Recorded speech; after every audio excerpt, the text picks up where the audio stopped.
यहाँ पर उठा रहे हैं, अहम सवाल आप उठा रहे हैं और इन्हीं का जवाब मधुकर त्यागी जी से लेना चाहेंगे। बिल्कुल सही और अहम सवाल आप यहाँ पर उठा रहे हैं, मधुकर त्यागी जी से सवालों का जवाब ले ले। मधुकर त्यागी जी, आज शुरुआत में जब 7 जून को ये पूरा प्रकरण उठा राम मंदिर के चढ़ावे को लेकर, तब समाजवादी पार्टी को आप लोग कोस रहे थे, भारतीय जनता पार्टी कोसती नजर आ रही थी कि ये देखिए ये तो राजनीति कर रहे हैं, राम के नाम पर राजनीति कर रहे हैं। तमाम सवाल सपा पे दागे जा रहे थे, लेकिन आज वाकई में उन्होंने ये मुद्दा उठाया तो देखिए हकीकत हमारे सामने है। 2 करोड़ रुपए पकड़े गए, 5 लोगों से पूछताछ हुई, 2 हिरासत में है, कार्रवाई की जा रही है और यकीनन अभी आगे और खुलासे होंगे। अब आपको नहीं लगता कि वाकई में जो लोग सेवा कर रहे हैं या सेवा के नाम पर वहां तैनात हैं, उनकी मंशा पर सवाल खड़े होते हैं? देखिए, आज इस सब चर्चा में आप सभी लोगों को प्रणाम करता हूं। और देखिए, अभी जांच चल रही है और मैंने उस दिन भी चर्चा का विषय में मैं जुड़ा था और बिल्कुल तय है कि भारतीय जनता पार्टी और सनातनी हम सब लोग यही चाहते हैं कि पहले जांच हो, जांच के बाद में किसी को दोषी करार दिया जाए। इससे पहले आनंद फानंद में यदि कुछ चीजें हो जाती तो अन्य पार्टियों के लोग यही कहते दिखते थे, देखिए इन्होंने तो जल्दबाजी कर दी। तो स्टेप बाय स्टेप यदि एसआई टीम का गठन होना ही ये दिखाता है कि सरकार के द्वारा प्रारंभिक तौर पर, प्राथमिकता के तौर पर जो पहला स्टेप होना चाहिए वो हुआ और टीम पहुंची है। जो भी व्यक्ति वहां पहुंचा है दोषी करार दिख रहा है जिससे पैसे के लिए जा रहे हैं, तो ये बहुत अच्छी बात है कि ये तो भगवान श्री राम के राम राज्य में भी मैं उस दिन भी जिक्र कर रहा था कि धर्म और अधर्म वाले लोग हर प्रकार के होते हैं। तो भारत के अंदर भगवान श्री राम का जो मंदिर है एक आस्था का विषय है, तो उस आस्था को भारतीय जनता पार्टी बिल्कुल भी धूमिल होना देना नहीं चाहती, पारदर्शिता चाहती है और भगवान राम का अस्तित्व पर कोई सवाल ना आए।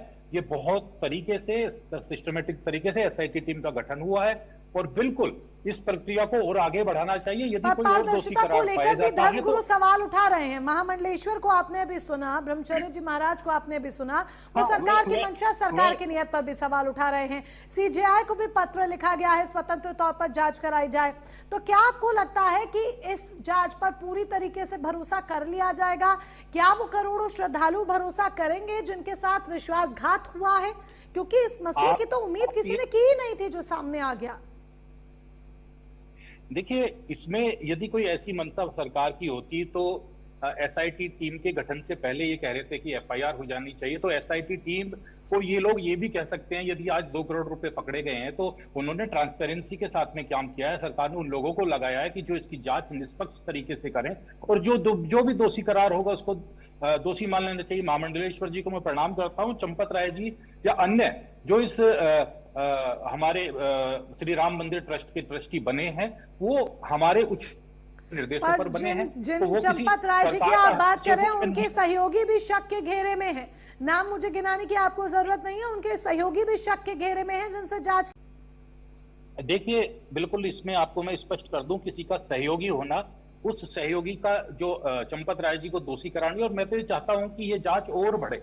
यहाँ किसी व्यक्ति विशेष के गलत ठहरा देने से वो यदि वो दोषी करार हो जाता है तो यहाँ भगवान राम का जो अस्तित्व है वो धूमिल नहीं होना चाहिए।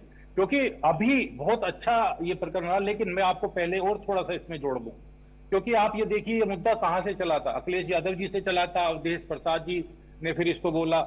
लेकिन ये लोग जो आज इस विषय पर सवाल उठा रहे हैं, बहुत अच्छी बात है कि हमें इस पूरे सिस्टम से उन लोगों को निकाल देना चाहिए जो गलत है। लेकिन कहीं आपको वो भी समझने की आवश्यकता है कि जो लोग आज इस विषय में भगवान श्री राम के मंदिर निर्माण से पहले की यदि आप बात करें तो उन लोगों ने किस प्रकार के प्रकरण करे हैं वो भी किसी से छुपे नहीं है। मैं अपनी भारतीय जनता पार्टी के नाते ये कहना चाहता हूं कि आज तक सनातनियों और भारतीय जनता पार्टी के लोगों ने, जो महामंडलेश्वर जी ने भी जिक्र किया है कि कितने लोगों ने बलिदान दिया और कितने लोगों को समाजवादी पार्टी के द्वारा गोलियों से दाग दिया गया है। और वहीं कांग्रेस पार्टी के लोगों ने भी, आपने देखा होगा कि राम मंदिर सेतु के निर्माण में वो उनके अस्तित्व पर सवाल उठाते थे, लेकिन आज वो कहीं ना कहीं राजनीतिकरण करना चाहते हैं, सिंपैथी लूटना चाहते हैं कि राम मंदिर निर्माण में ना सही लेकिन किसी अन्य प्रकरणों में आकर हम राजनीतिकरण करें और उसका हम लाभ ले लें।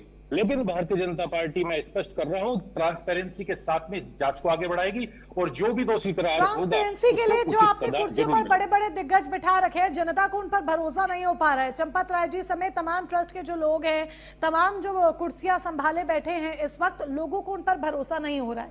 क्या ट्रांसपेरेंसी के लिए सरकार कोई एक ऐसा नियम लाएगी कि जब तक जांच की जा रही है उनके हाथ में सारी जो हक है या जो फैसले लेने की ताकत है या जो अकाउंटेबिलिटी है वो पूरी नहीं रहेगी, ताकि जनता भरोसा कर सके? देखिए, यहाँ ये भी समझने की आवश्यकता है कि यदि किसी कार के अंदर कोई एक छोटा सा पार्ट खराब हो गया है तो उस कार को दोषी नहीं देना है और उस कार के चालक को दोषी नहीं देना है, तो पूरे सिस्टम को ही गलत ठहरा देना यह उचित नहीं होगा।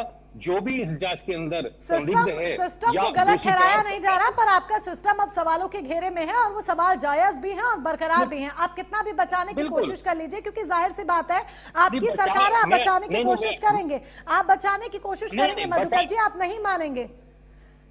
देखिए, मैंने पिछली बार भी यही कहा था कि पहले जांच होनी चाहिए, क्योंकि कई मामलों में जल्दबाजी करने से जो मामला है और ज्यादा बिगड़ जाता है, जैसे हमें देखने को और सुनने को मिला है।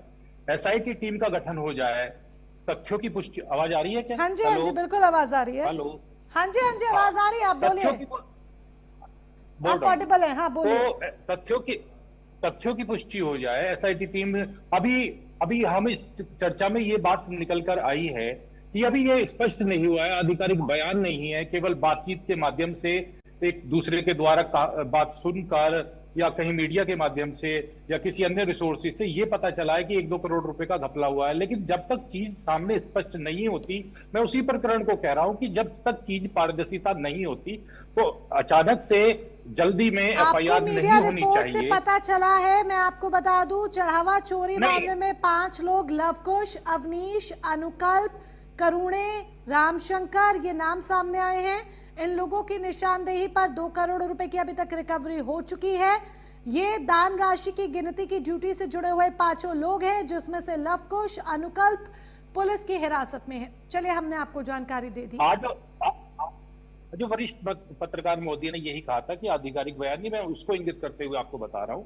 हालांकि यदि कोई बयान आएंगे तो और स्पष्ट तरीके से सामने चीज आ जाएगी। हम जांच से हम बिल्कुल भी परहेज नहीं कर रहे हैं, स्पष्ट तरीके से। अब एक एक करके कांग्रेस के प्रवक्ता हैं, समाजवादी के प्रवक्ता है, मैं सभी को इंगित करता हूं। आपको पता ही है कि जब राम मंदिर का निर्माण यहाँ हुआ था तो सबसे पहले हमारा स्लोगन था, जब हम राम मंदिर के लिए संघर्ष कर रहे थे, और सभी लोग, इसमें महामंडलेश्वर भी हैं और भी जो सनातनी भाव रखते होंगे, कर रहे होंगे, तो हमारा एक ही स्लोगन था कि रामलला हम आएंगे और मंदिर वहीं बनाएंगे, और वो हमने स्थापित कर दिया है। और दूसरा स्लोगन अब बस आता है कि राम काज किन्हीं बिनु मोहे कहां विश्राम। तो माननीय योगी जी और माननीय मोदी जी इस पर लगातार प्रयास कर रहे हैं, और इसी प्रयास को आगे बढ़ाते हुए राम मंदिर से संबंधित कोई भी सवाल आता है या कोई इस प्रकार की, जैसे अभी ये प्रकरण चला है, तो हम निष्पक्ष तरीके से उसको आगे बढ़ाएंगे। और मैं इनको बता दूं, इन्होंने कहा कि लोगों के दान के द्वारा दिया गया पैसा है, तो समाजवादी के लोग जरूर इस बात को समझ रहे होंगे, सुन रहे होंगे, उन्होंने कितने पैसों का दान दिया है, क्या है। क्योंकि आपको पता है कि बच्चों ने अपनी गुल्लक तोड़कर वो दान दिया है, और हमें भी इस बात वो की सब हमें चिंता पता है है कि मधुकर जी, यदि मुझे ये इसमें- बताइए, जब हम एफआईआर करते हैं वो किसी व्यक्ति, कर्मचारी, अधिकारी, ट्रस्ट के किसी सदस्य के खिलाफ होती है, प्रथम दृष्टया अगर जितना मतलब मुझे जानकारी है उस अनुसार, अगर मैं गलत हूं तो आप सभी माननीय मुझे ठीक कर सकते हैं, दुरुस्त कर सकते हैं मेरी जानकारी। अगर एफआईआर में कोई, अगर जांच जो होती है प्रथम दृष्टया उसमें कुछ पाया जाता है तो उस व्यक्ति के खिलाफ एफआईआर होती है। अब यहाँ तो पूरा ट्रस्ट जो है, ट्रस्ट के जो कर्मचारी हैं वो संदेह के घेरे में है, तो क्यों एफआईआर आप लोग नहीं कर रहे हैं? जांच हो रही है, पहले तमाम आईएएस ऑफिसर्स आते हैं जांच करने के लिए, ठीक है, दिल्ली से आते हैं, फिर अब एसआईटी जांच करने पहुंच गई आज, लेकिन एफआईआर इस मामले में नहीं हो रही है। किसी बड़े व्यक्ति को क्या बीजेपी बचाने की कोशिश में लगी हुई है? हर किसी व्यक्ति के मन में यही सवाल है। भारतीय जनता पार्टी की, सरकार की कोई भी ऐसी मंशा नहीं है कि हम दबाने का प्रयास कर रहे हैं। एसआईटी टीम का गठन ही होता, यदि आप इस बात को समझें। स्वतंत्र जांच की मांग का स्वागत सभी ने किया है, जांच एजेंसियां इसमें है और न्यायमूर्ति इसमें जो रिटायर्ड हैं वो स्वयं इसमें हैं।